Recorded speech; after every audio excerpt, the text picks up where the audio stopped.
God is God of relationship, right? அதாவது உறவுகளின் தேவன். அவருடைய சாயலாக அவருடைய ரூபத்தின்படி நம்மையெல்லாம் சிருஷ்டித்து நம்மோடு கொஞ்சி குலாவி, அல்லது எப்படி சிநேகிதர்கள் ஜாய்ஃபுல்லாக சந்தோஷமாக இருப்பார்களோ அதை போல நம்மோடு கொஞ்சி குலாவி உறவாடவே தேவன் நம்மை சிருஷ்டித்திருக்கிறார். ஹல்லேலூயா. ஆகையினால்தான் இயேசு கிறிஸ்து சொன்னார், நான் உங்களிலும் நீங்கள் என்னிலும் இருக்கிறீர்கள். ஹல்லேலூயா. கர்த்தரை தெய்வமாக கொண்ட நாம் பாக்கியவான்கள்.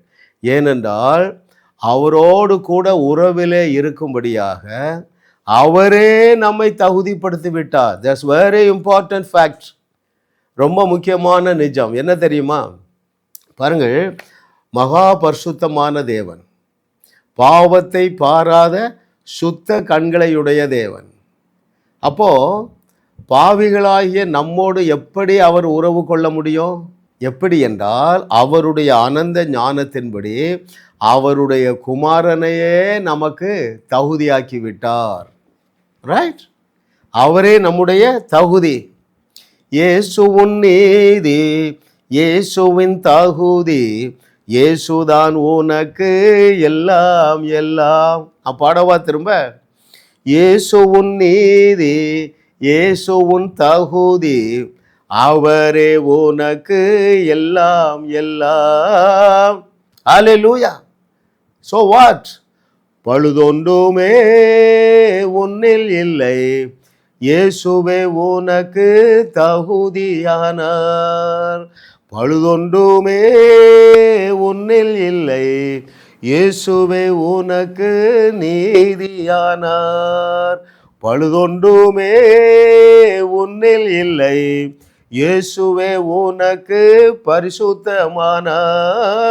இயேசுவின் நீதி, இயேசுவின் பரிசுத்தம், இயேசுதான் உனக்கு தகுதியானார். ஹல்லேலூயா. இந்த சத்தியத்தை நான் அறிந்து கொண்ட நாள் முதல் கிருபை பாருங்க, அற்புதம் செய்யாத நாளே இல்லை. எஸ், ஒரு நாள் கூட அற்புதம் செய்யாத நாளே கிடையாதுங்க. அந்த உறவு அதை ஏற்படுத்திற்று. ரைட்? எதற்காக நம்மை தகுதிப்படுத்தினார் பாருங்கள். அங்கே 1 கொரிந்தியர் 1:24, அவரே நமக்கு தேவ பலனானார், அவரே நமக்கு தேவ ஞானமானார். அதே 1 கொரிந்தியர் 1:31 அவர் சொல்லுகிறார், இயேசுவையே உங்களுக்கு நீதியாக்கி விட்டார், இயேசுவையே உங்களுக்கு பரிசுத்தமாக்கி விட்டார். ஏன் அவரை போய் நமக்கு நீதியாக்கணும்? அவருடைய எக்ஸ்பெக்டேஷன் அவ்வளோ ஹை ஸ்டாண்டர்ட்.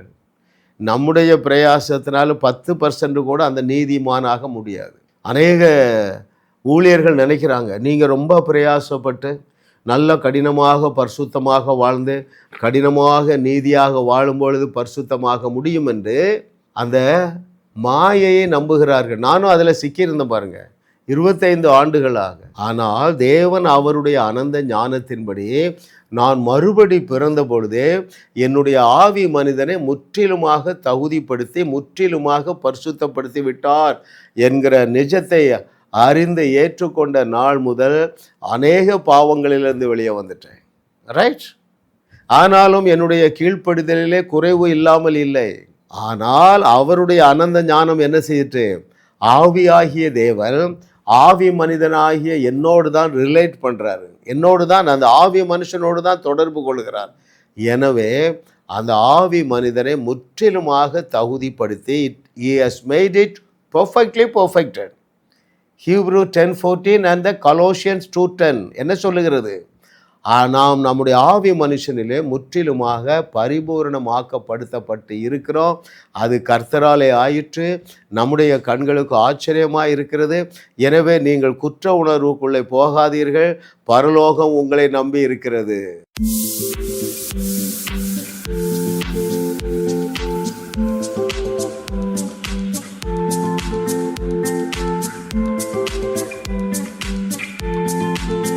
ஜாஸ் மினிஸ்ட்ரீஸ் யூடியூப் சேனலில் தொடர்ந்து செய்திகளை கேளுங்கள், சப்ஸ்கிரைப் செய்யுங்கள், வீடியோக்களை லைக் செய்து பலரோடும் பகிர்ந்து கொள்ளுங்கள். அவர்களும் ஆசீர்வதிக்கப்படட்டும்.